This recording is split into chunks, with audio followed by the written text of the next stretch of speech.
السلام علیکم ورحمۃ اللہ تعالی وبرکاتہ۔ وعلیکم السلام ورحمۃ اللہ تعالی وبرکاتہ۔ الحمد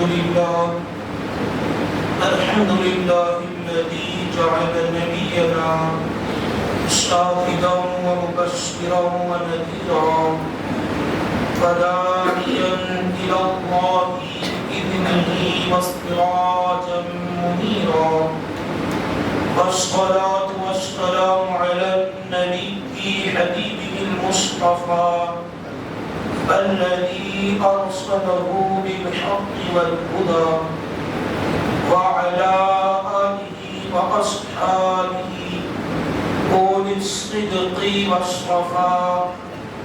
أما بعد فأعوذ بالله من الشيطان الرجيم ببركة بسم الله الرحمن الرحيم.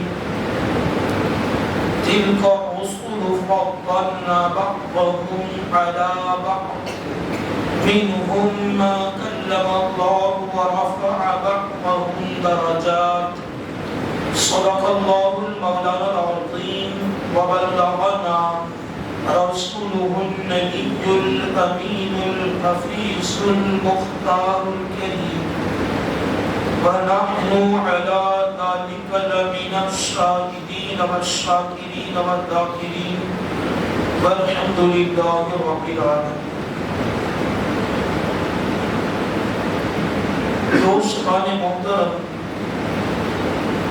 آئیے آغاز گفتگو سے قبل ہمارا مل کر کے حضور سرور کائنات، مفخر موجودات، زینت بزم کائنات، حضور دانائے سبل ختم رسول مولائے کل، سیدنا روح الکائنات، جان کائنات، سرور کائنات، وجہ تخلیق کائنات، جناب احمد مجتبی محمد المصطفیٰ ارواحنا فدا صلی اللہ تعالیٰ علیہ وسلم کی مقدس، معظم، محترم، محتشم بارگاہ میں ہم اپنی عقیدتوں اور محبتوں کا ثبوت پیش کرتے ہیں، بآواز بلند، باحترام میرے ساتھ مل کر کے پڑھنے کی کوشش کریں۔ الصلاة والسلام علیکہ یا رسول اللہ، الصلاۃ والسلام علیکہ یا رسول اللہ، الصلاة والسلام علیکہ یا حبیب اللہ، الصلاۃ والسلام علیکہ یا حبیب اللہ، الصلاة والسلام علیکہ یا نبی اللہ، الصلاۃ والسلام علیکہ یا نبی اللہ، صلی اللہ تعالی علیہ وسلم، صلی اللہ تعالی علیہ وسلم۔ سرور کہوں کہ مالکو مولا کہوں تجھے، سرور کہوں کہ مالکو مولا کہوں تجھے، باغ خلیل کا گلے زیبا کہوں تجھے، باغ خلیل کا گلے زیبا کہوں تجھے، اللہ نے تیرے جسم منور کی تابشیں، اللہ نے تیرے جسم منور کی تابشیں، اے جانے جامے جانے تجلا کہوں تجھے، اے جانے جامے جانے تجلا کہوں تجھے، مجرم ہوں اپنے عفو کا سامہ کہوں شہا، مجرم ہوں اپنے عفو کا سامہ کہوں شہا، یعنی شفیع روز جزا کا کہوں تجھے، تیرے تو وصف عیب تناہی سے ہے بری، تیرے تو وصف عیب تناہی سے ہے بری، حیران ہوں میرے شاہ میں کیا کیا کہوں تجھے، حیران ہوں میرے شاہ میں کیا کیا کہوں تجھے، لیکن رضا نے ختم سخن اس پہ کر دیا، لیکن رضا نے ختم سخن اس پہ کر دیا، خالق کا بندہ خلق کا آقا کہوں تجھے، خالق کا بندہ خلق کا آقا کہوں تجھے۔ وَأَحْسَنُ مِنْكَ لَمْ تَرَ قَطُّ عَيْنِي وَأَجْمَلُ مِنْكَ لَمْ تَلِدِ النِّسَاءُ۔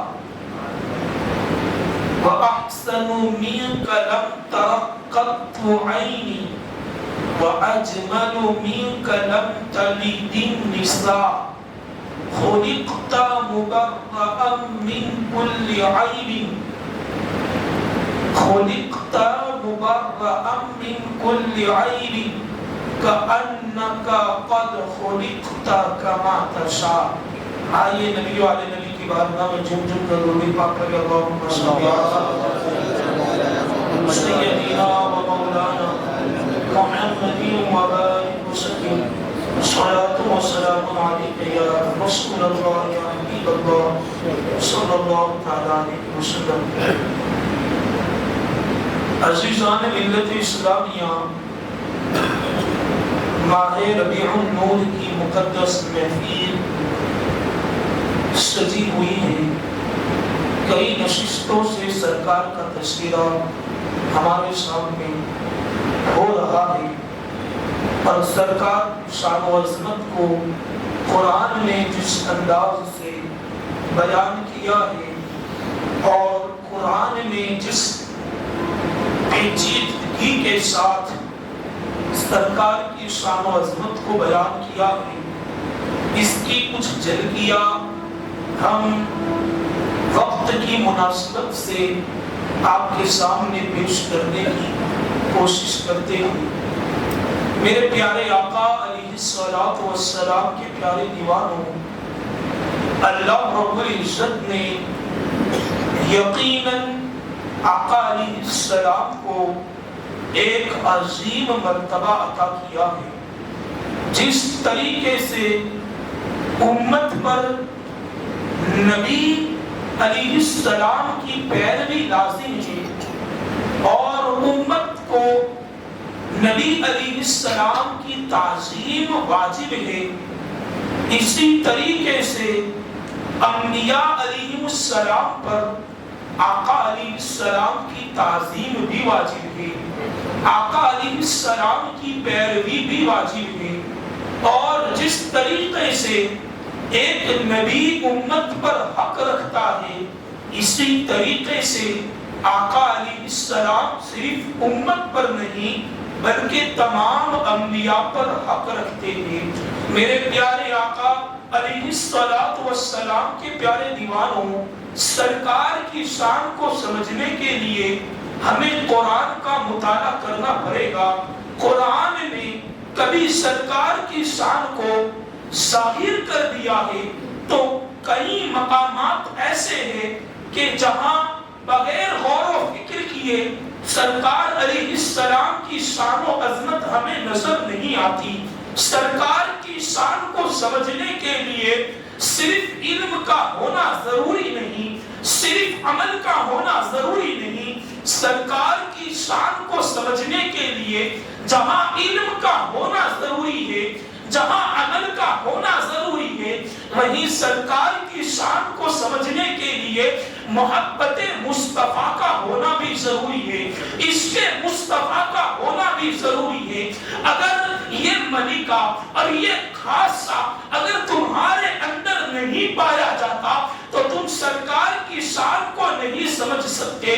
بہت سے اہل عقل، بہت سے دانشمند اور بہت سے بالغ نظر رکھنے والے لوگ اس دنیا سے چلے گئے، اور انہوں نے اپنی زندگی کو سرکار علیہ السلام کے پیچھے ریسرچ کرنے میں انہوں نے اپنی زندگی کو مکمل کر دیا، لیکن ان میں کچھ لوگ ایسے ہیں جو کامیاب ہو گئے، اور کچھ ایسے بھی ہیں جو ناکام ہو کر کے گمراہ ہو گئے، بددین ہو گئے، کافر ہو گئے، فاسق ہو گئے۔ حالانکہ اللہ نے انہیں عقل دی تھی، لیکن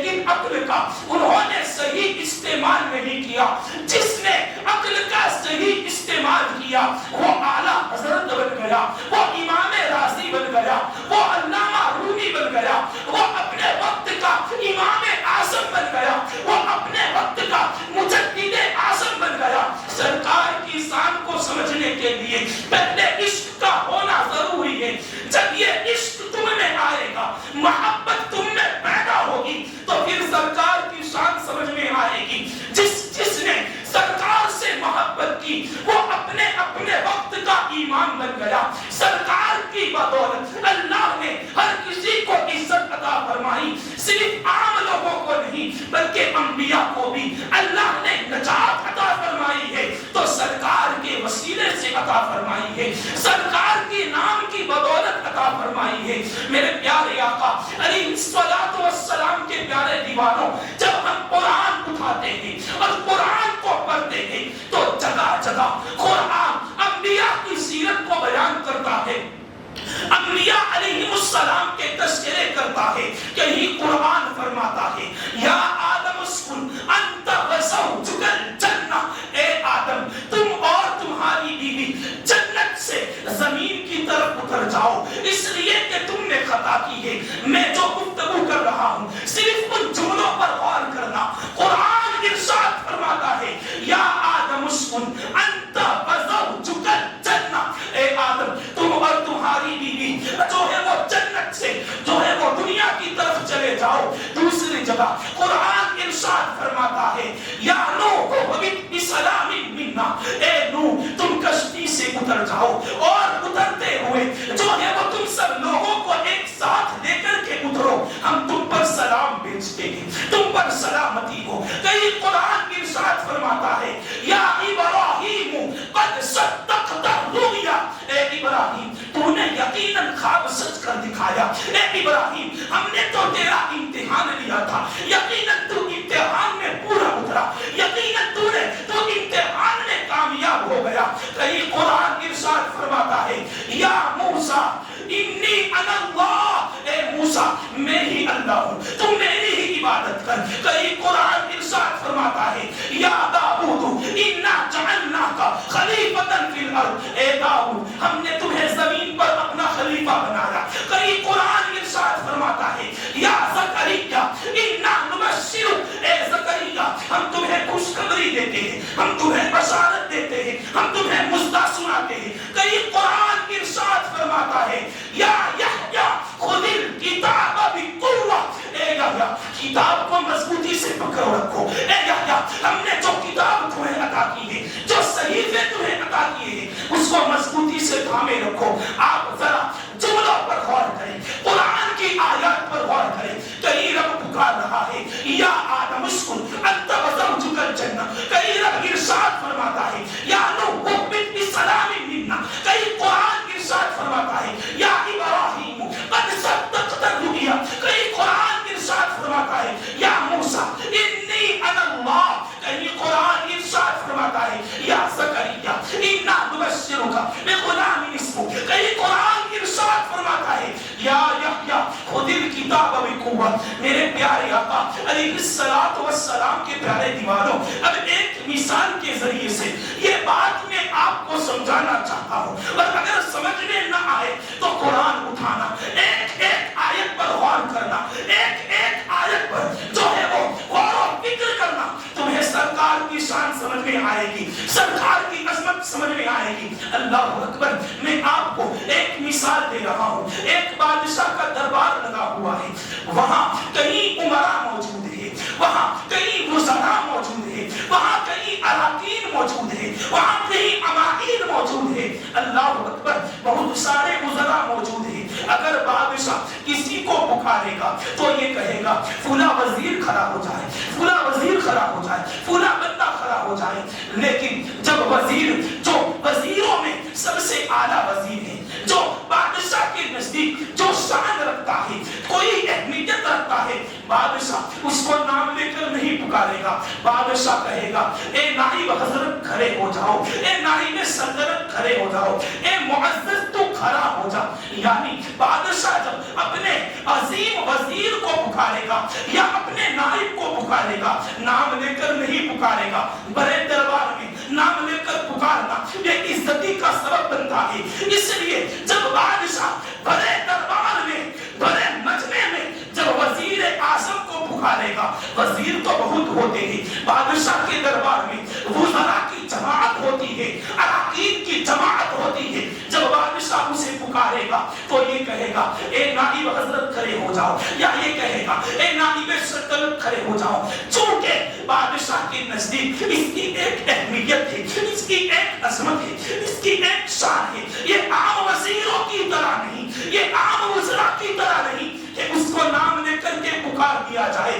میرے پیاروں، میں آپ کی مثال دوں. جیسا کہ ہمارے مجمع میں بہت سے افراد موجود ہیں، بہت سے لوگ بیٹھے ہوئے ہیں، میں کہوں گا اے جہانگیر بھائی ادھر آ جاؤ، اے ذاکر بھائی ادھر آ جاؤ، اے محمد ادھر آ جاؤ. لیکن جب میں جو ہے وہ حافظ عمران کو بلاؤں گا تو یہ نہیں کہوں گا کہ اے عمران ادھر آ جا، بلکہ میں یہ کہوں گا اے حافظ عمران ادھر آ جاؤ. چونکہ ان کی کوئی عزت ہے، ان کا کوئی مقام ہے. یہ عام لوگوں کی طرح نہیں، بلکہ یہ ہمارے جو ہے وہ ایک عظیم ساتھی ہے، ہمارے پیارے ساتھی ہے. اس لیے جب ہم کہیں گے کہ اے عمران، تو عمران کہنے سے کام نہیں چلے گا. یہ عام لوگوں کی طرح نہیں، بلکہ ہمیں کہنا پڑے گا اے حافظ عمران تم کھڑے ہو جاؤ. اس طریقے سے ہم انہیں پکاریں گے. آپ اللہ اکبر پورے قرآن کا مطالعہ کریں، پورے قرآن کو پڑھ کر کے دیکھیں، تمہیں کہیں یا محمد نظر نہیں آئے گا، بلکہ جہاں جہاں بھی نظر آئے گا.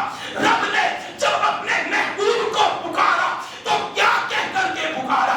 یا ایھا النبی یا ایھا المدثر یا ایھا المزمل یاسین والقرآن الحکیم انک لمن المرسلین طٰہٰ ما انزلنا علیک القرآن لتشقی. اللہ اکبر. آپ دیکھتے چلے یا ایھا الرسول قد بلغ یا ایھا النبی. آپ جہاں جہاں بھی قرآن کا مطالعہ کریں گے، جس آیت کو اٹھا کر دیکھیں گے تو کہیں یاسین آیا ہے، کہیں طٰہٰ آیا ہے، کہیں مدثر آیا ہے، کہیں مزمل آیا ہے، کہیں والشمس وضحاہا آیا ہے.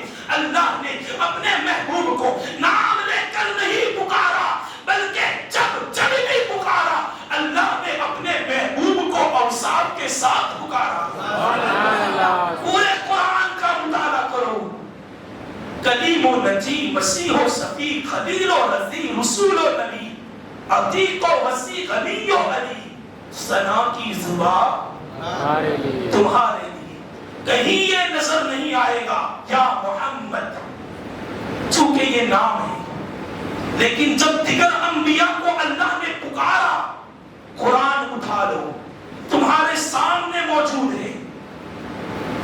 حالانکہ وہ ابراہیم خلیل اللہ جس نے ایک خواب دیکھ کر کے اپنے بیٹے کی قربانی دینے کے لیے، اور جذبہ ایثار تو دیکھیے کہ بیٹے کی گردن پر چھری چلانے کے لیے صرف ایک خواب کی بنیاد پر ابراہیم خلیل اللہ تیار ہو گئے. حضرت موسیٰ نے کون سی قربانی نہیں دی، ابراہیم نے کون سی قربانی نہیں دی، چاہے جان کی ہو یا مال کی ہو یا اولاد کی ہو یا کوئی بھی قربانی ہو، چاہے کنبے کی ہو یا گھرانے کی ہو یا گھر چھوڑنے کی باری ہو یا شہر چھوڑنے کی باری ہو، سب کچھ قربان کیا. لیکن پھر بھی ابراہیم کو رب نے جب پکارا اور ابراہیم نے اتنا عظیم کام انجام دیا کہ اپنے بیٹے کی گردن پر چھری چلانے کے لیے تیار ہو گئے. اور اس کے بعد جب یہ واقعہ مکمل ہوا، یہ کام ختم ہوا، تو رب نے پکارا تو صفت سے نہیں پکارا، بلکہ رب نے پکارا تو یہی کہا یا ابراہیم قد صدقت الرؤیا. ابراہیم تو نے خواب سچ کر دکھایا. نام لے لے کر کے پکارا تمام انبیاء کو، لیکن جب محبوب کو پکارا تو رب نے پکارا یا ایھا المزمل قم اللیل الا قلیلا یا ایھا المدثر قم فانذر یاسین والقرآن الحکیم انک لمن المرسلین. کہیں تمہیں یہ نظر نہیں آئے گا یا محمد، بلکہ آئیے یہ تو ہماری تحقیق تھی. اب قرآن سے سن لیتے ہیں قرآن کیا ارشاد فرماتا ہے. لا تجعلوا دعاء لا تسمعوا دعاء. آیت میرے ذہن سے نکل رہی ہے، اس کا ترجمہ یہ ہو رہا ہے کہ تم میرے محبوب کو آپس میں ایسے نہ پکارو جیسے تم ایک دوسرے کو نام لے کر کے پکارتے ہو. لا تجعلوا دعاء الرسول بینکم کدعاء بعضکم بعضا. یہ آیہ مبارکہ ہے. آپس میں میرے محبوب کو ایسے نہ پکارو جیسے تم آپس میں ایک دوسرے کو نام لے کر کے پکارتے ہو. حالانکہ صحابہ سے زیادہ تعظیم رسول کون کر سکتا ہے؟ صحابہ سے زیادہ سرکار کے دربار کا ادب کون کر سکتا ہے؟ ہم جیسے کم وقت گنہگار تو کہیں دور پڑے ہیں.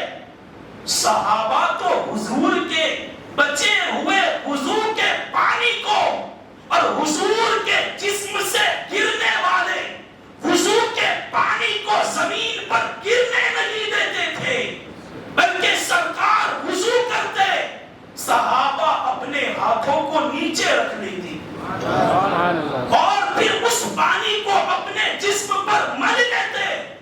اور اگر کوئی لیٹ ہو جاتا، کسی کو تاخیر ہو جاتی، اور اگر سرکار وضو کر لیتے تو ایک صحابی دوسرے صحابی کے ہاتھوں کو مل کر کے اپنے منہ پر لگا لیتا. یہ تعظیم رسول ہے، یہ سرکار کے دربار کا ادب ہے جو صحابہ نے کر کے دکھایا. سرکار کے بھوک کو کبھی صحابہ نے زمین پر گرنے نہیں دیا. سرکار کی کھنکھار کو کبھی صحابہ نے زمین پر گرنے نہیں دیا. صحابہ سے زیادہ سرکار کا ادب کون کر سکتا ہے؟ لیکن اللہ اکبر، اس مقدس جماعت کو جس کے بارے میں قرآن کہتا ہے رضی اللہ عنہم ورضوا عنہ، اللہ ان سے راضی ہو گیا، وہ اللہ سے راضی ہو گئے. اللہ صحابہ کی جماعت کے متعلق ارشاد فرماتا ہے یعنی تمام صحابہ عادل ہیں، تمام صحابہ صادق ہیں، سچے ہیں، اور یہ وہ لوگ ہیں کہ جن سے اللہ راضی ہو گیا اور وہ اللہ سے راضی ہو گئے. ادب ان کو سکھایا جا رہا کہ اگر تم ایک دوسرے کو پکارو تو جس طرح پکارتے ہو ویسے ہی پکارو، لیکن جب میرے محبوب کو پکارو تو ایسے نہ پکارو جیسے آپس میں ایک دوسرے کو نام لے کر کے بلاتی ہو، بلکہ یہ کہو یا رسول اللہ، یا حبیب اللہ، یا نبی اللہ، یا شفیع المذنبین، یا رحمت للعالمین. یہ القاب ہمیں قرآن نے سکھائے، یہ القابات ہم کو قرآن و احادیث نے عطا کیے ہیں. ایسے ہی ہم نمازوں میں یہ نعرہ اور یہ دعا نہیں پڑھتے، ایسے ہی نمازوں میں ہم ان آوازوں کو الگ نہیں کرتے. قرآن جس کے در کی تعظیم سکھا رہا ہے. بلکہ بات آ گئی ہے تو بیان کر دوں، انشاءاللہ اس کی تفسیر کو میں آئندہ کل کی نشست میں بیان کروں گا.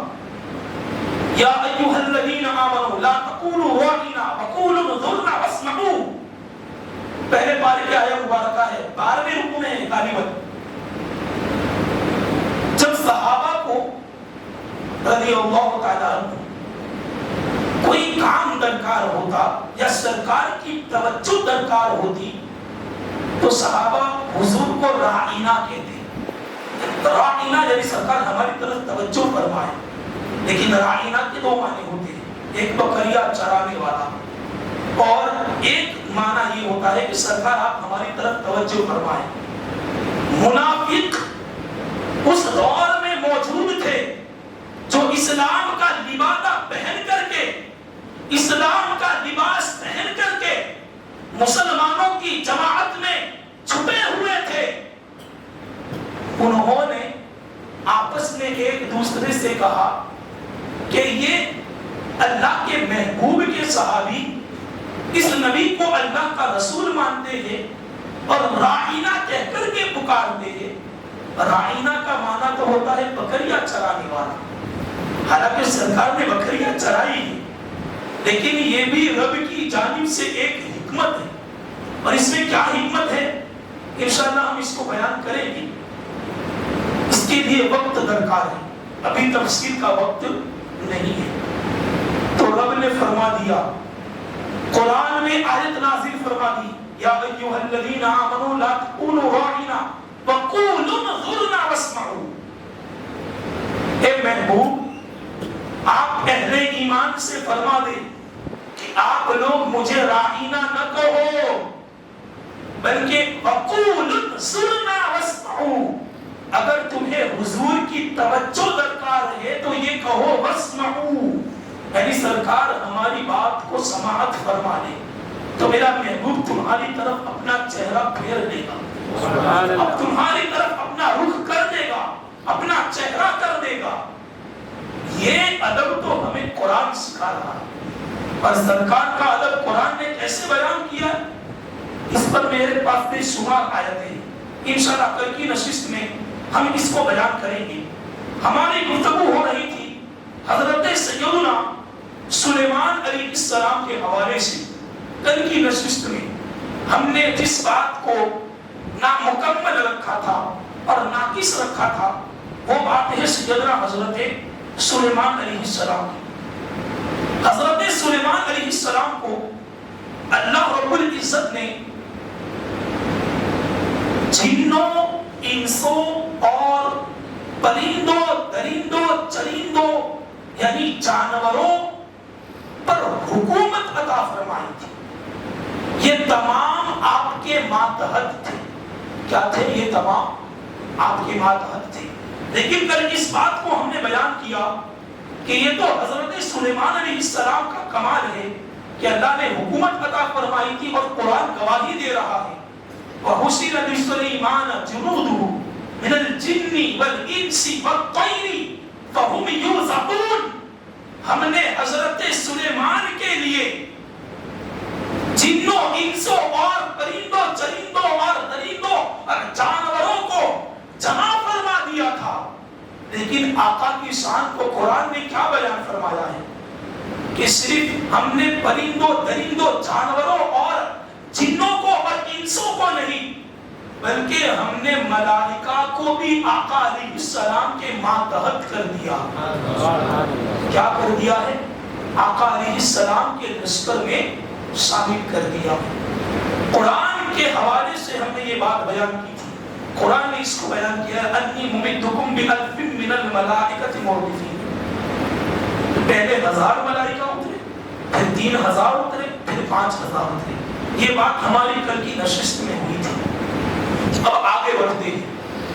میرے پیارے آقا علیہ السلام کے پیارے دیوانوں، حکومت کرنے کے لیے بادشاہ اور حاکم پر لازم ہے کہ وہ جن لوگوں پر حکومت کر رہا ہے پہلے تو ان لوگوں کی زبان اس کی سمجھ میں آنی چاہیے تاکہ وہ فریاد سن سکے، وہ لوگوں کی فریاد رسی کر سکے، وہ لوگوں کو غموں سے نکال سکے۔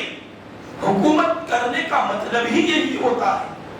اب حضرت سلیمان کو اللہ نے حکومت عطا فرمائی تو ایسا نہیں کہ اللہ نے صرف ایسے ہی حکومت عطا کر دی، نہیں، اللہ نے انہیں جانوروں کی بولیاں بھی سکھائی، جنوں کی بولیاں بھی سکھائی، پرندوں کی بولیاں بھی سکھائی، درندوں کی بولیاں بھی سکھائی، اور اس کی قرآن گواہی دے رہا ہے وَتَفَقَّدَ الطَّيْرَ فَقَالَ مَا لِيَ لَا أَرَى الْهُدْهُدْ أَمْ كَانَ مِنَ الْغَائِبِينَ۔ یہ پورا قصہ ہے حضرت سلیمان کا جس کو قرآن نے بیان کیا ہے کہ حضرت سلیمان علیہ السلام ایک سفر کے لیے نکلے تھے، اور جب ایک جگہ انہوں نے اپنے قافلے کو ٹھہرایا اور ان کا قافلہ ایک مقام پر جب رکا، آپ نے تمام لوگوں پر نظر دوہرائی تو دیکھا کہ وہاں ہدہد موجود نہیں۔ پرندوں میں ایک پرندہ ہے جس کا نام ہدہد ہے، قرآن اس کا تذکرہ کر رہا ہے وَتَفَقَّدَ الطَّيْرَ فَقَالَ مَا لِيَ لَا أَرَى الْهُدْهُدْ۔ اب اس ہدہد کا واقعہ کیا ہے یہ بڑا طویل ہے، اور